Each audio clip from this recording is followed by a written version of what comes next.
نعم ما في مشكلة. نعم في المولد عندما كنا في شهر المولد. Chérif dafa wax mu ne li mu doon wax nii te nga wax ne naa ko laaj. كنت أجلس في الزاوية كما هي عادتي. waaw mu ne jamonoy mawlid maanaam bu ñuy def gàmmuwaat mu ne dafa nekk ci zawiya toog ci biir mbooloo mi. فكان هنالك الكثير من الضيوف. nee na ci biir zawiya bi ay gan yu bëri yu jóge ko ci place yu wuute ñu ngi nekk ci biir zawiya bi. فكنت أتطاول هكا ورأيت الشيخ.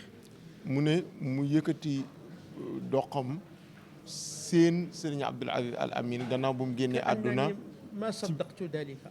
gannaaw bu mu génnee àdduna la gis lii nee na mu seen Serigne Abdou ci biir nit ñi mu yëkkati doxam ne lii mënta doon dëgg kii du Serigne Abdou. فقلت هذا هو. mu ne déet waaw Serigne Abdou la.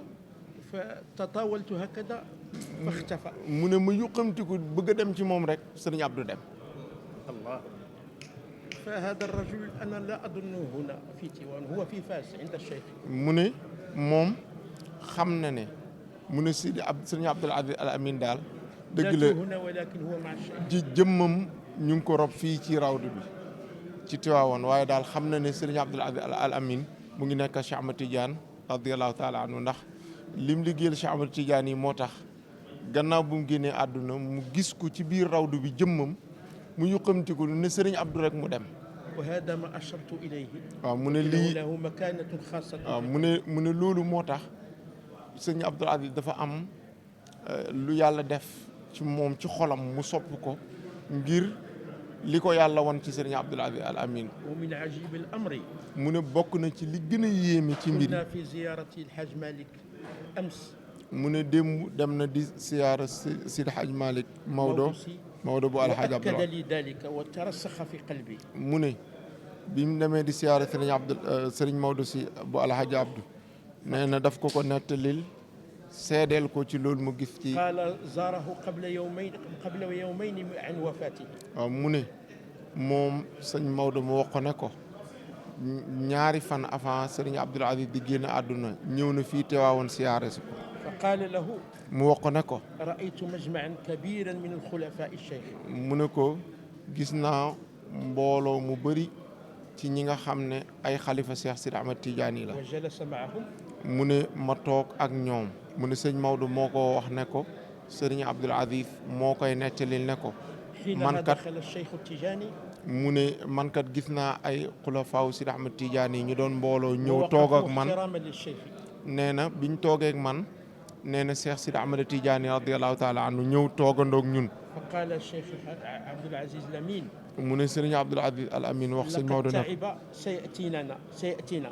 mu ne kenn ci mag ñi wax ne Serigne Abdoul Aziz Al Amin sonn na dañoo bëgg mu dellu si ci ñun noppalu. هذا ما أخبر به سيرين مودو. mu ne loolu Serigne Maodo si Dabakh moo ko nettalil démb bi ñu dem di ko siyaare si. فقال له الحاج مالك.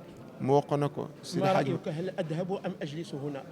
mu ne ko Sidi Hadj Malick waaw léegi li mag ñi wax nag yow lan moo ci sa xalaat damay toog wala damay dem fekki mag ñi. وكان في صحة جيدة. nee na boobu mu ngi ànd ak. فقال الأمس الحاج مالك. mu ne Sidi Hadj Malick ne ko بعد ذلك بيومين. mu ne bi ko Alaaji Sëñ Abdou nettali noonu ñaari fan. كلمه سيرين مصطفى. mu ne Cheikh Moustapha. mu ne loolu wax na ko Serigne Moustapha nee na ñaari fan la ci teg mu dem wuyu ji borom. قال لقد حدث جلل. mu ne lii xew-xew la bu mag. لقد انتقل الشيخ عبد العزيز. mu ne gannaaw ñaari fan yooyu alxames bi ci guddi. la yàlla dogal هذا ما أكد لي ما رأيته. mu ne loolu daf koy feddali. عندما قال له تأتيني. mu ne loolu daf koy fedd li ko sëñ Maodo nettali daf koy feddali moom la mu gis ci rawdu Seydi Ahmad Tidiane Serigne Abdoul Aziz Al Amin. فأنا عقيدتي. mu ne pas-pasam moom. في هذا الرجل. ci Serigne Abdoul Aziz Al Amin. بعدما رأيت mu ne loolu moom nekkul moom lu mu ci def le sax lu wér la ci moom incha allah. jërë ngeen jëf.